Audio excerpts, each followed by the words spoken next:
may nakita po akong post dito kay Jay Sonsa na ang sabi niya ay itong si Kukak pala ay hindi ito pwedeng bumoto ngayong eleksyon dahil wala pa palang eleksyon ay nandoon na siya sa LA.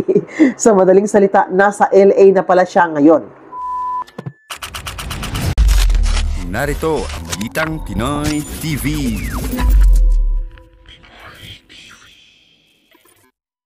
Okay, hi guys! Welcome back ulit sa aking YouTube channel, Nets and Vlog. Kamusta po kayong lahat?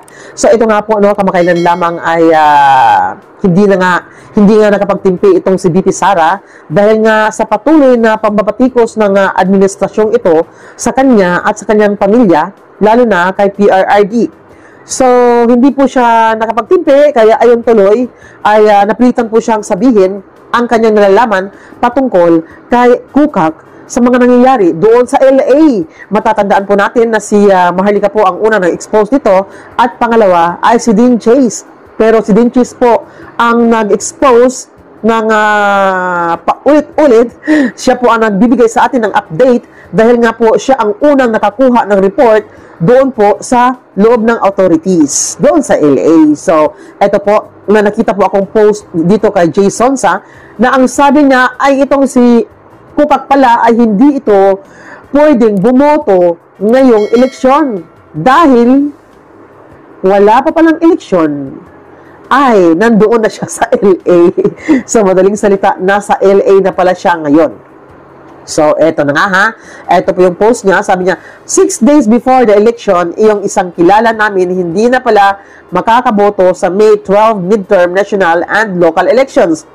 Kasi kailangan bumalik na siya sa USA para harapin ang asunto laban sa kanya. Sayang naman yung boto niya. Sabi ni Jay Sonsa, sabi niya, have a safe flight. Diba? So, wala naman siya sinabi rito na naka-flight na.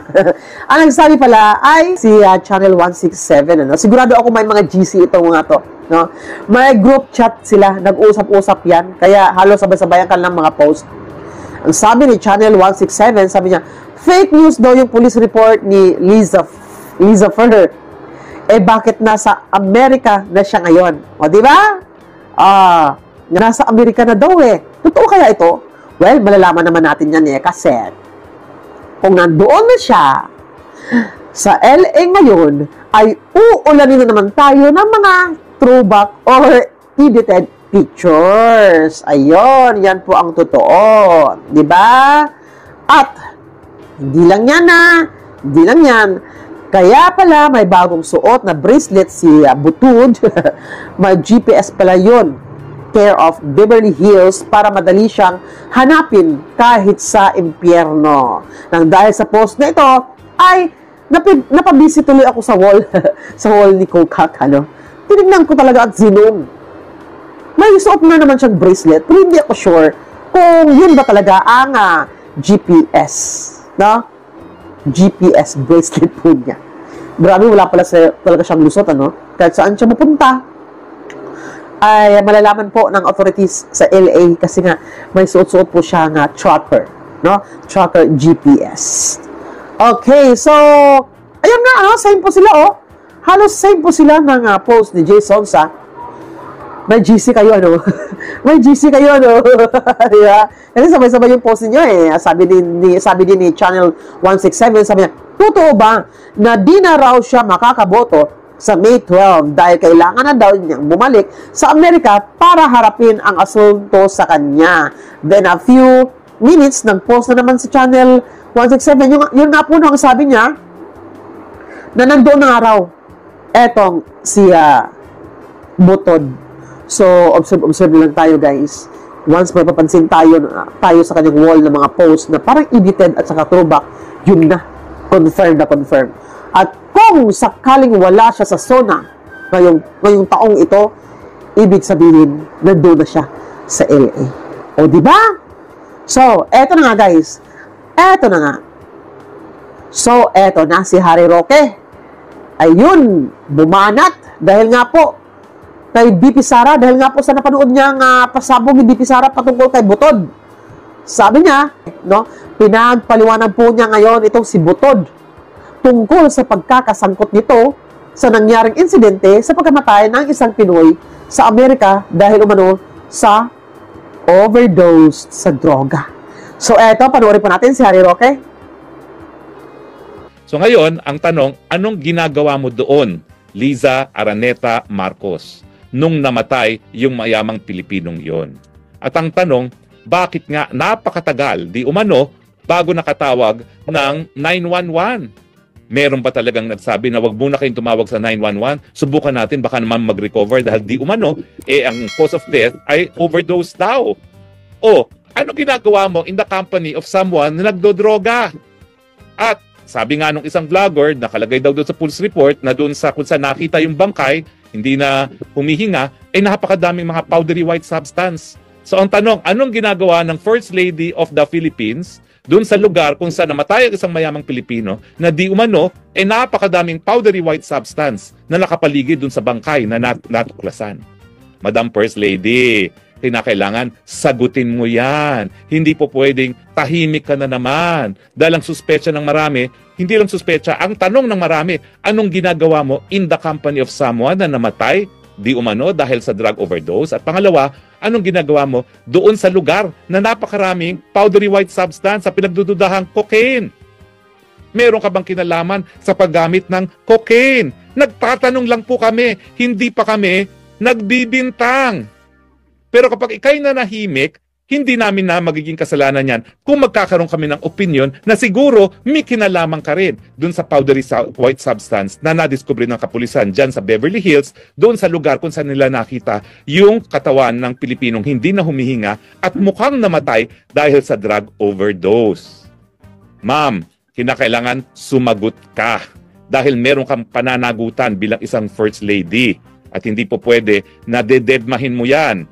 Lalo na nabigkas na yan ng Vice President of the Philippines. Ang tawag po dyan sa batas, talagang this is privileged communication. Kinakailangan pagdebatihan na ng publiko anong ginawa ng First Lady sa lugar kung saan merong mukhang namatay dahil sa drug overdose at sang-ayon sa kapulisan ng Amerika, maraming powdery white substance na mukhang cocaine doon sa lugar kung saan natagpuan ang bangkay ng mayamang Pilipinong yan.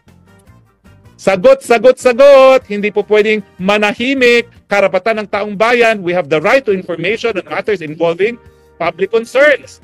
At kung meron din problema sa pinagbabawal at droga ang First Lady at meron nang duda ang marami na may problema ang presidente sa pinagbabawal na droga, abay mukhang conjugal problem ang pinagbabawal na droga sa unang couple, the first couple of the Philippines. Tuloy, ito kaya yung dahilan kung bakit sa libing ni Santo Papa, hindi kayo napansin ni President Trump. Dahil alam natin, si President Trump, gaya ni Presidente Duterte, I hate drugs. At siguro, hindi ko lang alam, kung meron ng impormasyon na nakalap si President Trump dahil nangyari naman itong insidente sa Beverly Hills bago pa sila nagpakasanto-santo doon sa Vatican. Ma'am naman, kung totoo na may kinalaman ka sa pinagbabawal na droga, bakit ka naman nakipaglibing pa kay Santo Papa? Alam mo naman ka mga Katoliko, tinatrato ang katawan ng tao bilang templo ng Panginoon. Hindi dapat sinisira dahil sa paggamit ng pinagbabawal na droga. Ano ba yan, ma'am? Meron ka pa pabelo-belo sa Vatican, yung pala. Ayan na naman, nagkakaduda na naman kami. Hindi ko sinasabi na conclusive. Pero sumagot ka. Hindi po pwede na deadma kayo pareho na yung asawa na dapat pasinungalingan yung pulboronic video na authenticated naman. Diyan din po sa Hollywood, Los Angeles, California, kung saan nakita yung bangkay ng mayamang Pilipino na yan. Ano bang meron sa Los Angeles, California at talagang nagiging Waterloo ng mga Marcoses pagdating sa mga pulboronic video at mga pulboronic happenings? Hindi pwedeng manahimik. Karapatan po namin malaman, adik ba kayong mag-asawa? Kung adik kayo, magpagamot kayo, alisan niyo yung pwestong yan. Dahil gaya ng mga drivers na merong impluensya pinagbabawal na droga, ikamamatay po ng Pilipino ang kondisyon nyo kung kayo ay addict.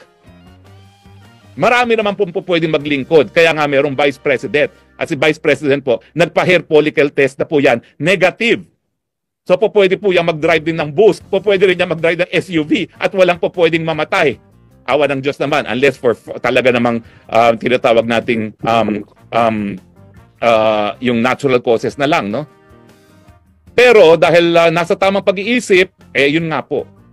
katungkulan ninyo. Kung wala kayo sa tamang pag-iisip, ibigay nyo sa ibang nasa tamang pag-iisip dahil napakadami mong problema na kinakailangan ng solusyon na hindi natin makakamtan kung talagang hindi tama ang pag-iisip ng parehong presidente at ng kanyang may bahay.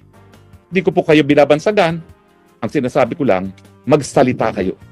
At para maging conclusive ang inyong denial, magpa-hair follicle test kayo pareho.